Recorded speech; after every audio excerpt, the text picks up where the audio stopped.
Bakal calon Presiden 2024 Anies Baswedan sudah mengantongi satu nama pendampingnya di Pilpres 2024. Anies disebut bakal mengumumkan cawapresnya setelah sepulang dari ibadah haji. Adapun Anies dijadwalkan akan menunaikan ibadah haji pada Kamis 22 Juni 2023.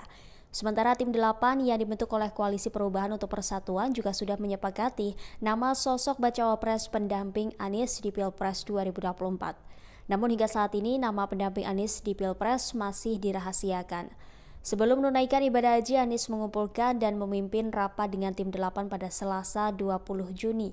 Anggota tim 8 yang mewakili Anies Baswedan, Sudirman Said, mengatakan dalam pertemuan tersebut Anies menugaskan agar tim 8 mulai mempersiapkan langkah konkret ke depan. Sudirman Said meyakini bahwa cawapres yang dipilih Anies Baswedan bakal mengundang pro dan kontra. Meski demikian, Anies akan menjelaskan alasan memilih sosok itu sebagai cawapres.